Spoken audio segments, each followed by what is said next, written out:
Welcome to Popternative, where we dive into topical discussions from the worlds of pop culture, social media, and sports.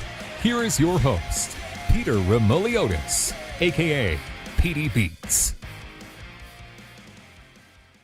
Hello and welcome to Popternative. This, of course, is the talk show and podcast where we have digital discussions, the worlds of TV, film, pop culture, entertainment, everything really, depending on the guest we talk about it all. As always, I'm your host, Peter Remoliotis. On social media, you know me as PD Beats. And we are speaking to some of you will recognize from a web series called Ghost BFF, was nominated for several Canadian Screen Awards. Vanessa Matsui is with us. Vanessa, welcome to Popternative. Hi, thank you for having me. It's so nice to be here. It's pretty amazing because, you know, this is a web series that has so much life. There's so much going on with it. What's it like being in kind of a time of like content where a web series can do so well as Ghost BFF? Yeah, listen, I mean, it's fantastic to be in a time where, you know, if you're a new creator and you have an idea that you actually have access to be able to make something instead of going through maybe what were more traditional channels before. Yeah. Yeah, it's awesome. So I need to know, I'm sure you're asked this all the time, but I try to not ask this question because you probably get asked all the time. But like, how did like Ghost BFF come to be? Like, what was the origins of this project, this web series? Yeah, I mean, it started. I had a friend. One of my best friends was suffering from depression. She was suicidal. She's a survivor. She's thriving now, just so everyone knows. Yeah. But it was a really scary time. I was staying with her because we were all, you know, worried about her. And at the same time, I had another friend who died by suicide. And this was probably 8 or 9 years ago now. And I was like, you know, there's all these young women suffering and no one's really talking about this. There definitely seemed to be a gap.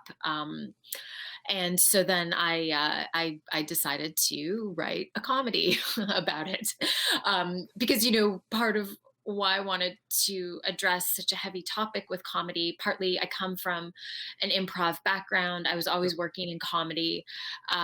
But also I think comedy is a really powerful bridge when you're talking about taboo subjects or difficult subjects. And when I was with my friend who was suffering from depression, you know, all she wanted to watch was the Mindy Project. And I was like, yeah, of course you want to watch comedy. So I wanted to also create something that, you know, if you were in a dark place, that at least this could make you laugh. For sure. It's interesting too, because, you know, it's interesting to me that you describe the kind of origins of it, because I find you do throw a lot in Ghost BFF. There is a lot. It's a roller coaster of emotions. There's a lot kind of going on there. So that makes a lot of sense based on what you were saying. What do you think about a lot of these shows and a lot of content these days, Vanessa? Genre bending. We're throwing out the genre. We're putting a lot of things in there. I think it's something big and good in content these days. Don't you agree?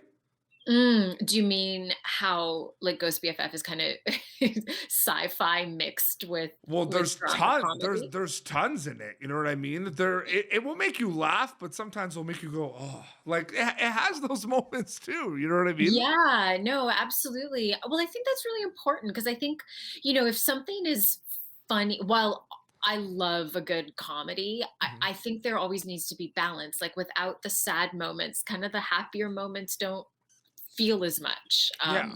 Yeah, Now you are a Canadian storyteller, yeah. and you are part, I think, of an amazing crop of unbelievable storytellers that are doing a lot of amazing things for Canada and showing it to the world. We see it with the Canadian Screen Awards and everything. But I need to ask you this question because obviously, you know, you grew up in Canada. You know what I'm about to say. There was a little bit of a stigma attached to Canadian content that it wasn't as good as American content. And I feel like it's there still a little bit, but especially in the genre of comedy, you know, and your colleague and co-star, you know, Dio Horn, you know, with Letterkenny and other things as well. What do you kind of think about that? That's been thrown out the window now, like Schitt's Creek, Letterkenny, Working Moms, Kim's Convenience. What do you think about the current landscape of Canadian comedies? It's unbelievable. Oh, absolutely. It's a really exciting time for Canadians. I think, even when I talk to some of my friends, I think like, maybe the previous generation and I mean, even I felt it when I was younger that, I lived in LA for a while, and I think there used to be this sense, and it's still there, but maybe not quite as much, that if you wanted to make it, you really had to go to the States. And so we lost a lot of talented people. I mean, listen, there's tons of Canadians in Hollywood. Like a lot of the world's funniest people are actually Canadian, but they weren't really discovered till they went down south. And now there seems to be this younger generation, like you were talking about, like Jacob Tierney and Jared Kiso, who didn't move down to the States. And you can spend a bit of time down there, but we've I think it took a bit of it was a bit from network, a bit of taking a risk on on talent and giving some people who were here. For sure. Risk is a good word. Absolutely. Yeah. And also Jared show, like Letterkenny started as a web series as well and did extremely well on the web. And Ghost then BFF is a web series. You'll never know what's gonna happen after that. I could definitely see it like I don't like, it depends what you want to do. You know what I mean? Like I can't speak for you and say that's like the plan. Like maybe you like it as a web series, but I could see it well, being I would love to make this for TV. yeah, Yeah, this would be great for TV.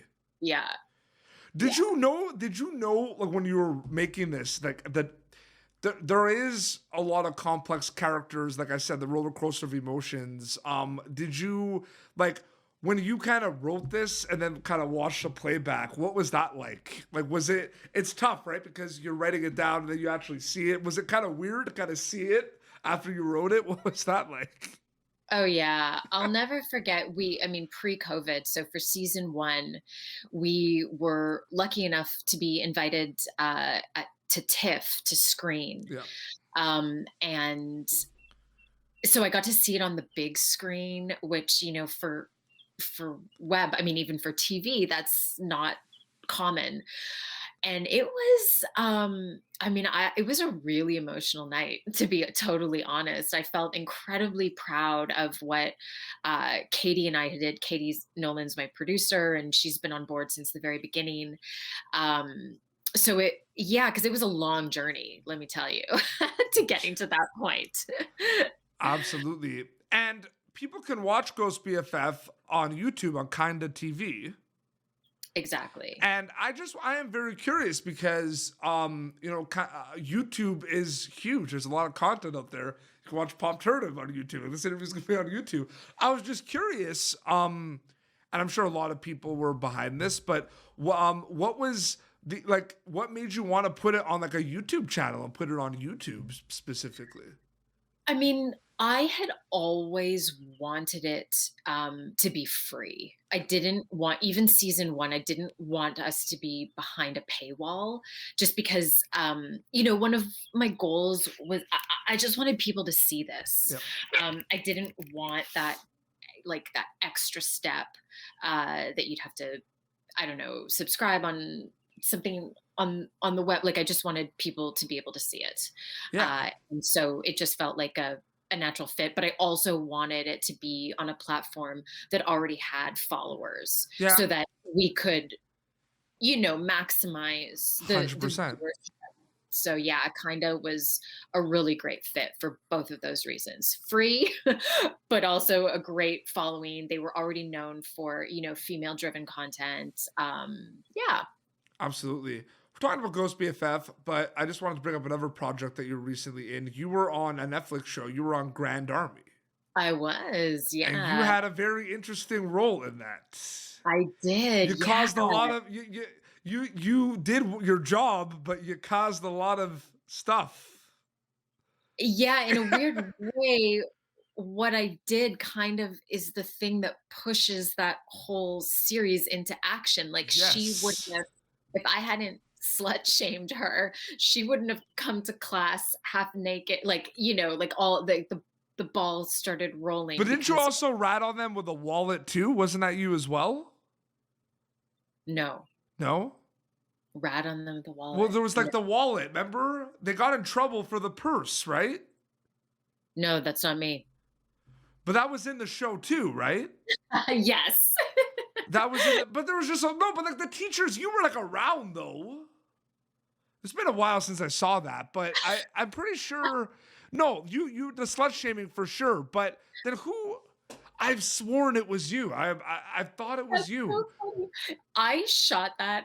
Listen, we also shot that a really long time ago, so I could also be not No, it's remembering it definitely you. You're accurately. trying to pull a fast one. No, 100%. I gotta go back. because we shot that pre-COVID, and it only came out like pretty recent. We actually shot that. I want to Well, say you know this what's like gonna happen? 2 I'm years gonna ago. go back and watch it, and then depending on what I find, this part might or might not be in the final cut of the interview. Okay, great. No, it's funny.